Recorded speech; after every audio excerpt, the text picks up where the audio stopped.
Welcome to the Ignorance is Strength podcast. I'm your host, Fabian motherfucking Ojeda, and I don't know shit, but that's okay.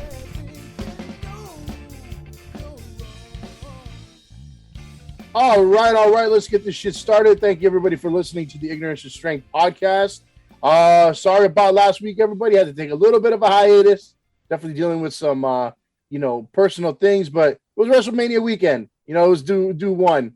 After 100 and so episodes, I'm missing, I think, one weekend. I think it sets a pretty good track record there. So we'll be back with, all brand new episodes regularly again.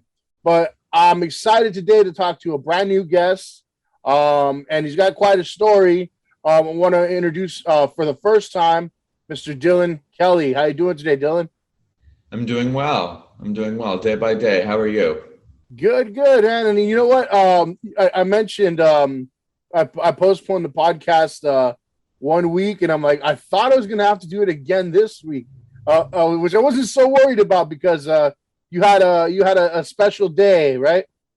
Well, I had a birthday, so yeah, and that's always a thing where I'm like, you know what? I'm like, if somebody has a birthday, that's an excuse, man. I don't care. Like, that's not going to bother me. They can, that's your golden ticket, essentially, right? Exactly. Exactly. Mm-hmm. So you turned 25. I did. I just turned 25. Big quarter of a century. Yeah, I'm about 10 years older than you. I'm 35. I'm at the age where the everything hurts stage. Yeah. Well, I'm sure I'll get there soon. Well, hopefully not, man. Take care of it, and then you'll be good. Maybe you won't get there. You won't get there till 40. So I don't wish it on anybody at 35. I feel like I'm double that. I feel like I'm 70 right now. Trust me, I completely understand.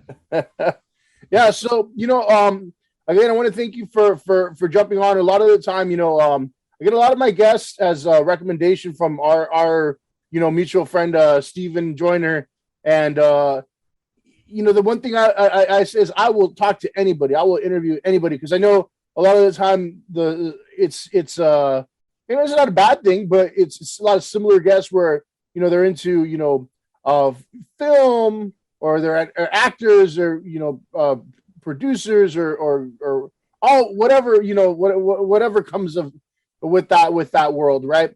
But everybody has their own story, yeah, right? And I always tell them, I'll interview anybody, and it's going to be interesting.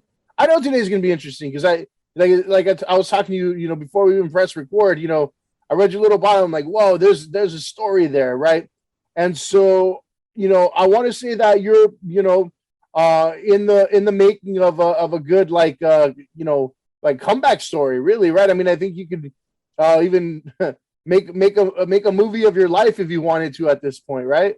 Well, it's funny you say that because tomorrow I'm working on my movie. All right. I just wrote, and I'm co-directing, and I'm executive producer and starring in my own film called The Visit, mm-hmm. which is based out of my life, out of my drug addiction. Okay. Yeah. Now, I wanted to jump kind of right into that because it's something that I kind of always want to finesse my way into. But I mean, you mentioned it. You mentioned in your bio that you were a drug addict, and that's pretty forward to put out there. For someone who we've never met. But for you to put that out there, I mean, it's pretty forward, and it seems like you have you're, how do I put it? You're not ashamed of it, right? You if anything, you maybe learned from it, or are you still going through it? So what part of the process are you in with that? I mean, I'm completely ashamed of it, but everybody's human. Everybody makes mistakes. The problem is when you're a public figure or aiming to be that, people look up to you. What they forget is that you're still human, and everybody who's a public figure who goes through situations like that, which define us as human beings. People who are not public figures really like to poke at that. And, it's a shame. It should definitely be destigmatified. Yeah. Absolutely. Surviving drug addiction was one of the hardest things I had to do. Mm-hmm. It's hard. It's a really, really, it's a struggle. And, it's a disease, and people need to learn that it's a disease. Nobody wakes up one day and says, I want to be an addict. Mm-hmm. Things trigger it and cause it. What causes it exactly? We don't always know, but there are things that trigger it. Now, I grew up with addiction in the household, like with my dad and everything. And to me, I was always that angry kid where I'm like, no, well, it's your choice, and I couldn't get past that, right? To me, it's always like, you're choosing to do this, right? And so, you mentioned it's something that's beyond your control, right? What's that struggle like? Because I always kind of struggle to understand that point of view, and I get it. I get it more so now because, I'm not the angry little kid anymore, but I've also never been addicted to anything either, Well, and that's admirable, and congratulations that you haven't. But, I think everyone's an angry little kid inside. Mm. I think everybody has things that they didn't overcome. It's all about trauma. And I think I had a lot of trauma. And, I wake up every day going, oh God, well, I just want to be sober. And it's hard. It's just hard to do that. And it's not a choice. It's not a choice. People don't understand that. My family doesn't understand that. People, regular people don't understand that. It's not a choice. Mm-hmm. It's difficult to explain unless you've been through it. Right. It's not something you can really put into words. I guess my way of saying of it is it's an escape.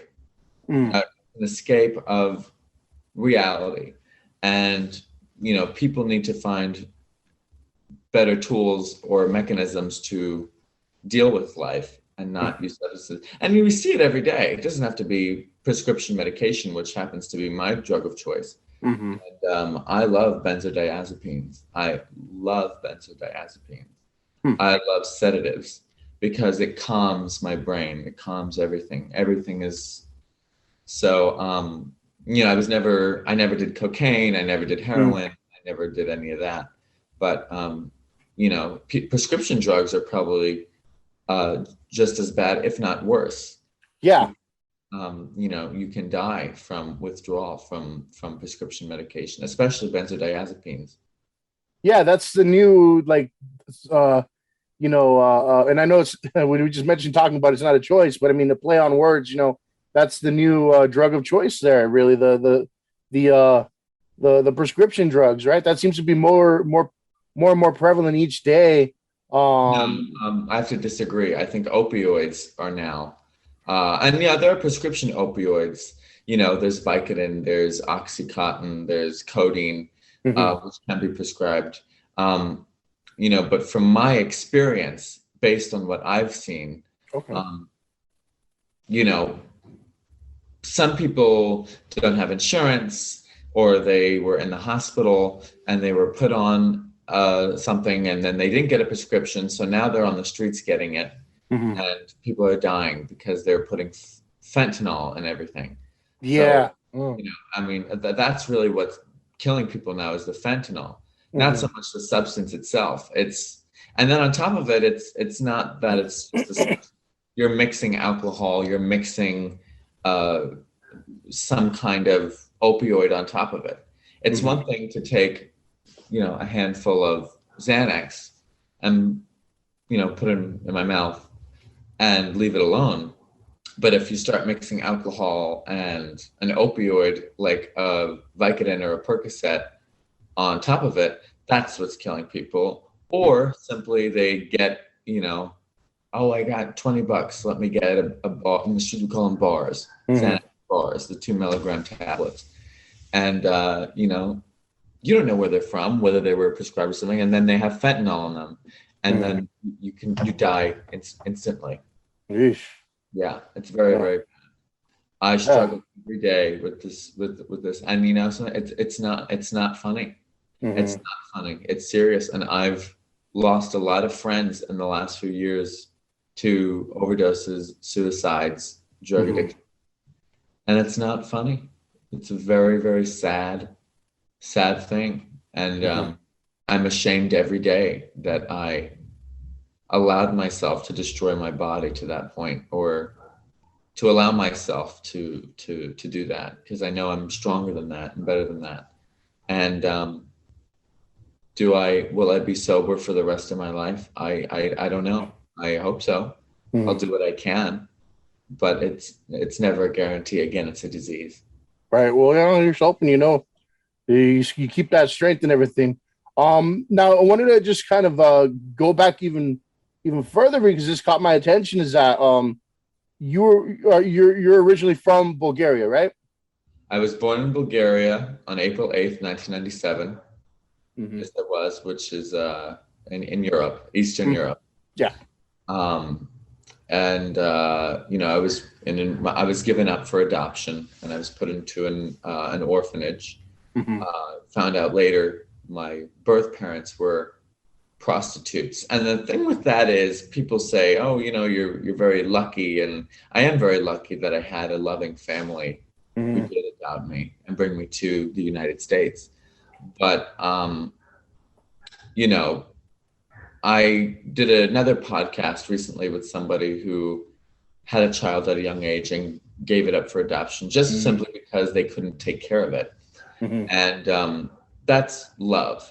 The difference is, you know, I was the sixth birth from this woman, Oh, six. wow. So it wasn't that, oh, she loved me and she gave me up. She probably did this for money, had sex for Mm. money, and got pregnant. And you know, Bulgaria is a very, very poor country. Yeah. So you know, and my parents who adopted me um, saved me from a life of who knows what. Hmm.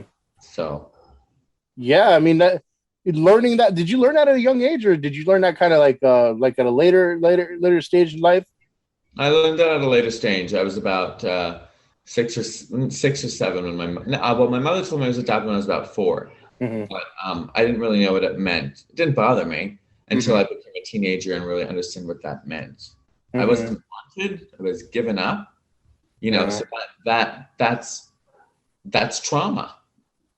And that's what this film I'm focusing on is about, trauma, and is about my drug addiction. And it's all about trauma and overcome Hmm. Hmm. how to overcome that. Yeah. I mean, there's a lot there too. And then you mentioned being openly gay at a young age too, right? Well, I was always an awkward kid. I never had a lot of friends. Um, I did weird things. I had an obsession. So again, let's talk about trauma. My grandmother had cancer. I was very, very close with her. She was an amazing human being. Hmm. And she had this beautiful long blonde hair. And I remember when she passed away, I developed an obsession with long blonde hair. Hmm. And my mom would buy me Barbie dolls, blonde with blonde hair. And when my grandmother um, had her cancer, her hair fell out. So I would cut the doll's hair off to make it look like her, which was Hmm. a form of a child, somebody who couldn't express themselves, um, showing signs of trauma by doing stuff like that. So that was the first thing, the obsession with the hair and the Barbie dolls and Hmm. that. And I don't think I ever really got over the fact of her death Hmm. because of the fact that she was such a special lady. And then I lost my father less than a year later. Hmm. So, and I watched them die. It's not like, you know, I was in another room or I didn't know about it. You know, I held my father in my arms when Oh, he, wow. you know, in the hospital dying Hmm. at 5 years old. And I watched my grandmother, as the cancer traveled to her brain, forget who I was, and watched her nurse's aide feeding her. So I saw that at a young age, and I probably shouldn't have seen that at my age. Hmm. You know, but those are memories that will never go away and that haunt me. Yeah, and you mentioned like being really awkward and stuff like that. Were you like picked on as a kid too, aside from everything that you had going on, or Oh, absolutely. I was picked on. I would wear weird clothes. I loved to wear wigs, stuff like that. I was always a weird kid. I did not have many friends, and the friends I did have finally were a bad crowd, and that's when I got into the drugs. So when I was about 15, 16, started with the pot. You're a teenager. Who the fuck doesn't smoke pot? And then it started with the alcohol, and then it became, at that age, it was, Percocets or, they Xanax, whatever. And as I got older, I noticed my friends, not really friends, they would slow down. They were going off to college and they were getting their lives together. Me, I was doing the opposite. I reached a very, very low point. I lost my job. I got kicked out of my parents' house. I was homeless for a while.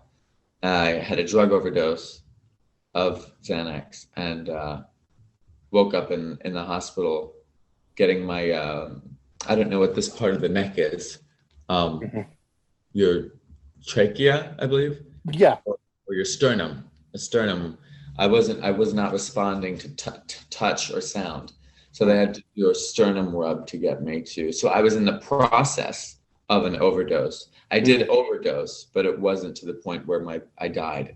I was overdosed. Luckily someone brought me, I don't know who or remember how, but somebody brought me into a hospital room, and they said they found me passed out in the middle of the street. And I went to rehab. And I was sober ever since. And then about 3 months ago, I was diagnosed with a heart condition and I relapsed. So I'm currently on drugs now. And I'm taking the same exact drug that I overdosed on.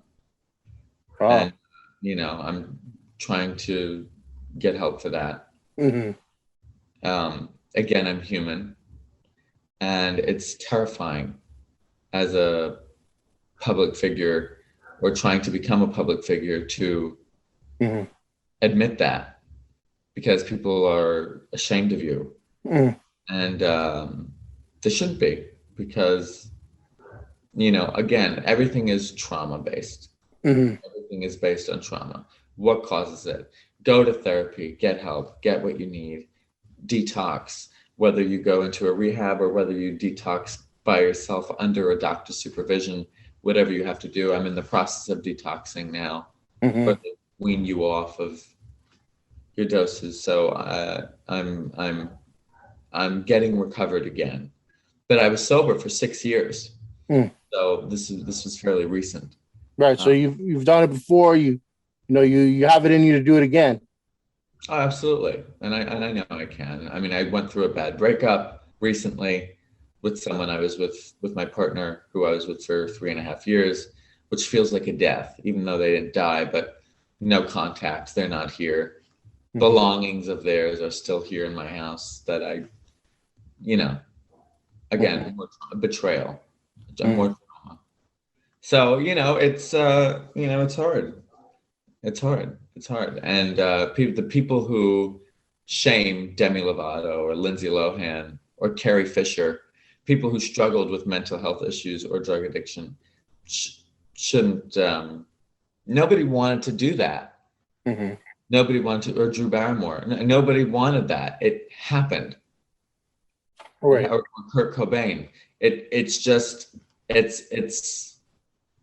a chemical imbalance in the brain that triggers that.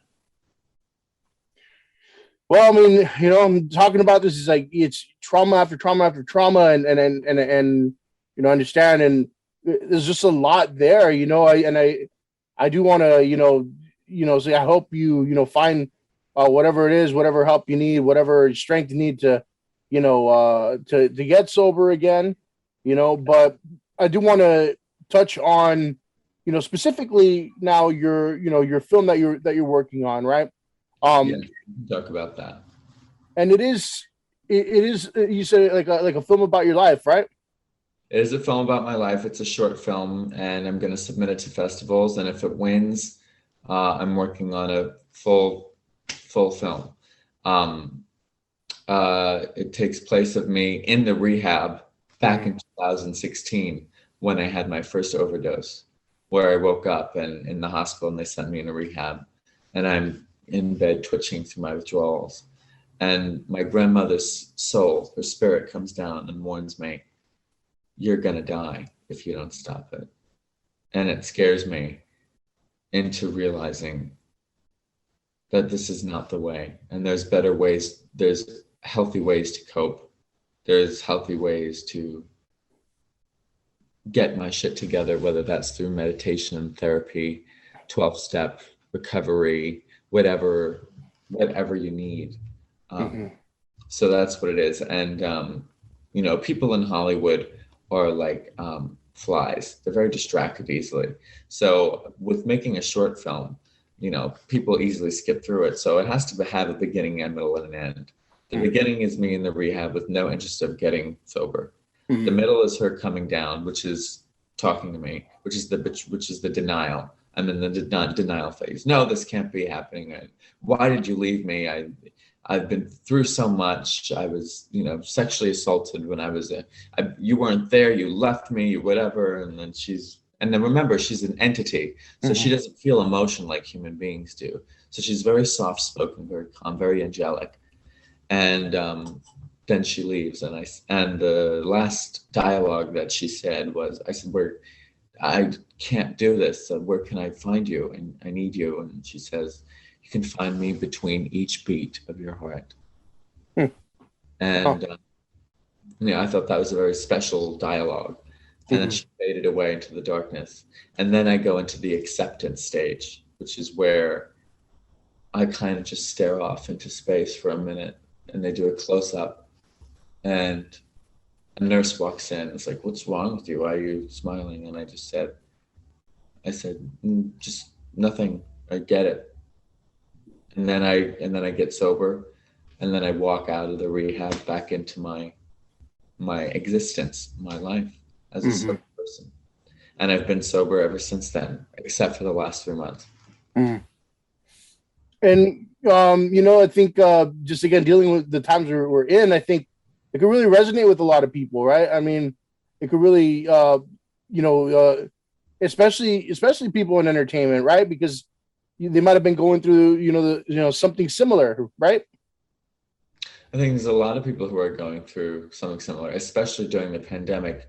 Maybe not so much at this very current time, but the very dangerous thing about the pandemic was people were locked inside. Yep. And they had no one to turn to, nobody to talk to. So what do? You turn to substances, whether it be alcohol or drugs. So I think the drug epidemic was very bad during the pandemic. People thought it was the end of the world. Nobody knew if it was going to get better. And if we're talking honestly, it's still not better. It's just hiding. Just because the virus isn't rampant at this current time. As we all know, in warmer weather, the virus dissipates. But I guarantee you, by the time October, November comes, we'll have another wave, and everything will be shit again.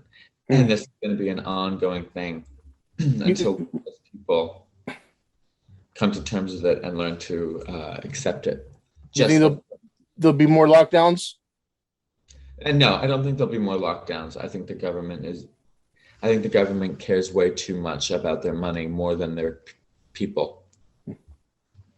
Now, going back to your film, is this your first film, or have you been working on different films before or anything like that? I've worked on many, many films, but this is my first. This is my baby, my firstborn. This is my first film that I have created out of my heart, my soul. And I know what hurts about it is to get into character. I know tomorrow I'm going to have to take the pills, and I'm going to have a bottle of beer so I can get myself I'm a method actor, so I have to get myself into that emotional trauma, and I have to bring that trauma back out of me, which is going to be something that's very difficult for me to do. But that's what shows real acting. That's an actor. I mean, a lot of actors can, you know, A-listers, you don't need substances to do that.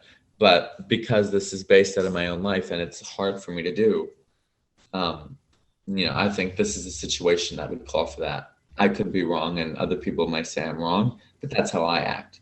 I've done plenty of movies. So again, I've been sober for 6 years. I've been in the entertainment industry for 5 years, and I've been sober in every project I ever did. But this project is so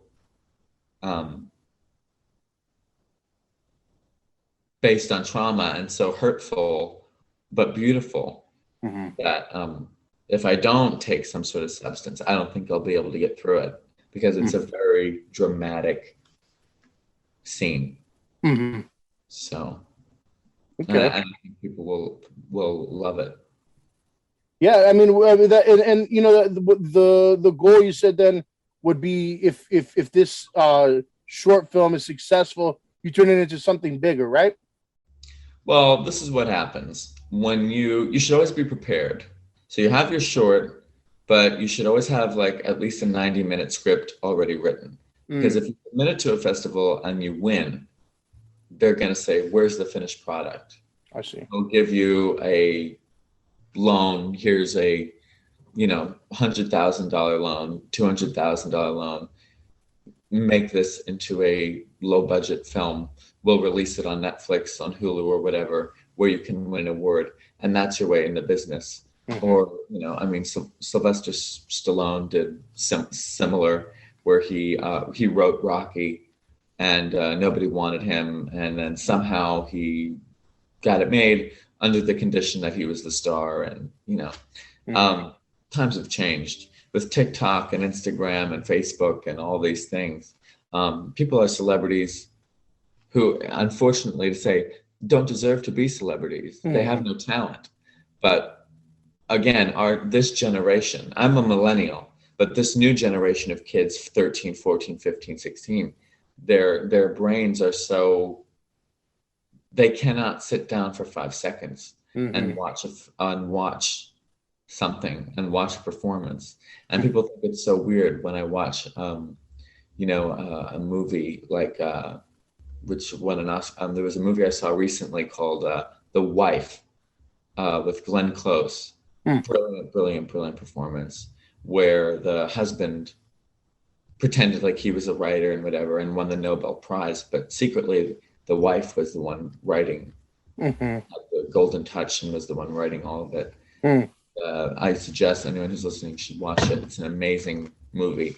That's a movie that people should be watching. People should be watching movies like that. And you know, horror films are a big thing right now, and I love horror films. I love Halloween. You know, I love Jason. I love it all. I'd love to do a horror film. So, you know, a lot of them are the sequels, right? You see a lot of sequels out again, like well, there was Halloween H2O. I'm a huge fan of Jamie Lee Curtis, and she also was open about her struggles with addiction. And you know, she wrote books for children, and when I was younger as a child, my mother would read me books by Jamie Lee Curtis. And my favorite one was called Where Do Balloons Go? And it was after my father passed away. Where Do Balloons Go by Jamie Lee Curtis. And you know, the balloons fly up, whatever. But you know, I loved that book. And you know, there was a film called Freaky Friday with Lindsay Lohan and Jamie Lee Curtis, also, that my mother showed me after my father passed. And in that film, the character Tess Coleman, who plays, or Jamie Lee Curtis plays Tess Coleman. This was a Disney movie, but she, you know, her husband died, and now she's with another man and remarrying, and the daughter's against it and whatever, and they swap places, and you know, that was a very touching film. And my mother showed me that. So if I had I don't like to compare myself to other artists because I'm my own artist. But if I had to say who is an inspiration to me to stay sober or to work hard on my craft, and to just be humble. It would have to be Jamie Lee Curtis. Yeah. Definitely. I didn't realize she was an author as well, a children's author. That's new to me. Yeah, she writes books for children. Yeah, and they're great books. She's been doing that. She's been doing that for a long time then. Very long time. Yeah. Okay. Now, I was whenever I have a guest on, I try to find as much as I can on the, on their social media or or look them up, and I wasn't able to find too much on you. Which, do you have an Instagram or yeah? It's, find you? My Instagram is DYL5445. I've been a casting director for other people. I've done favors for other people like that. I've modeled. I've done a little bit of everything. I've dabbled a little bit in everything. I think that's important in entertainment. You need to know everything. I also know how to direct. I also know how to camera angles, lighting, all that. So I learned all of that. And by the way, I'm not a trained actor. I never went to acting class. I was born with it. And I think the reason I'm able to act dramatically so well is because of the trauma. So that was, in a way, it was a horrible thing, but God gave me the gift of being able to act probably because of trauma. And that's mainly that's why I'm talking to you today, because, Ignorance is Strength is the name of your podcast. And it's ignorant to think that trauma has nothing to do with drug addiction, mental illness, or anything. Yeah.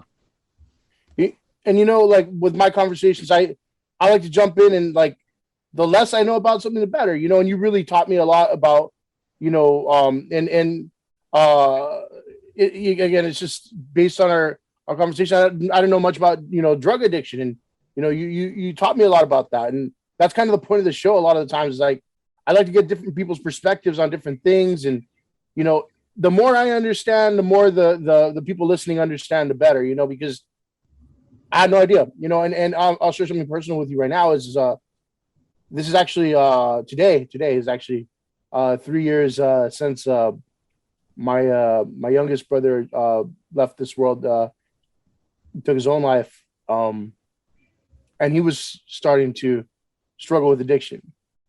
And it's kind of tripping me out right now, just because we're having this conversation, and I'm like, dang, it's like on a day, and I'm like, well, now I understand a little bit more. I've kind of been really struggling with understanding like what the hell happened, just because it was such a such a sudden thing, at least to us.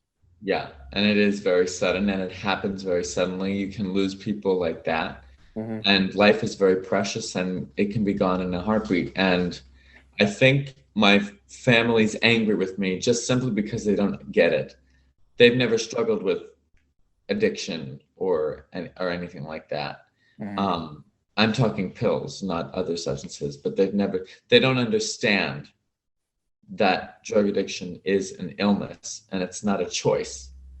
So, I can get sober today. Does that mean I'll be sober 5 years down the line? Who knows? It's a lifelong struggle, just like bipolar disorder or schizophrenia, diabetes. It's all the same. The only difference is people treat it differently because it's not physical. It's a mental thing. So, and human beings are known to treat what they see, and we can't see what's in the brain, so they just mark it off as So yeah, well, I again thank you, for being so open, and for really, again, just teaching us a thing or two here. And I'm interested to see, when your film is out, man. you have anything else out that we could like take a look at? Or I know you mentioned you've done a lot of acting and you've done a lot of work behind the camera. Yeah, I did. I was a lead role in a film called Discipline Before Honor, which is now trying to be pitched into a bought. I did a film called To Love and Love Not, which I was a supporting character in. I was in Rami, which was on Hulu, which you can find on IMDb. I watched that. Okay. Yeah. I was in Blue Bloods with Tom Selleck. So I've done quite a few things. And, I have an IMDb, which unfortunately a lot of actors don't have.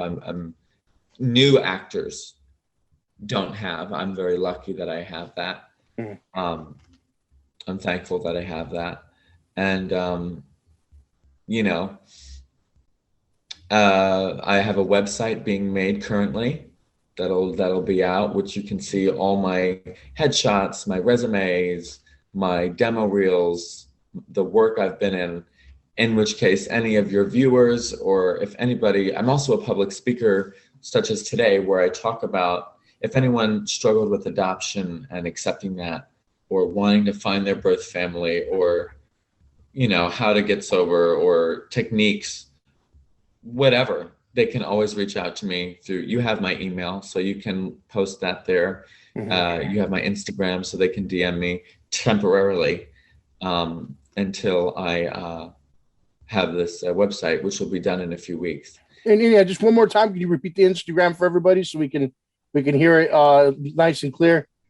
Yeah, my Instagram is DYL5445, and Fabian can list my email address.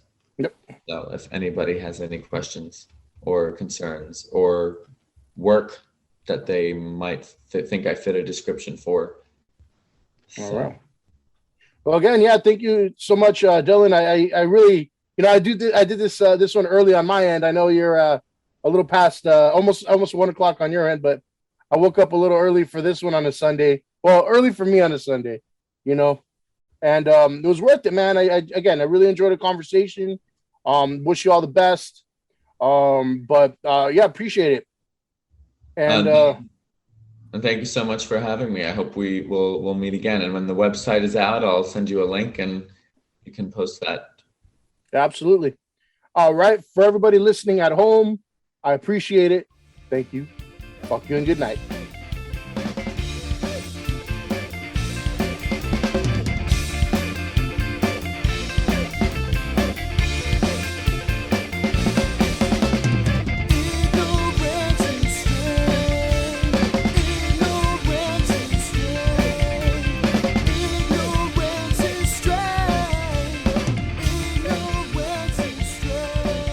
Subscribe to the Ignorance is Strength podcast on Spotify, Apple Podcasts, and Google Podcasts. Like, follow, and share on Facebook and Instagram at Ignorance is Strength Podcast, and on Twitter at The Ignorance Pod.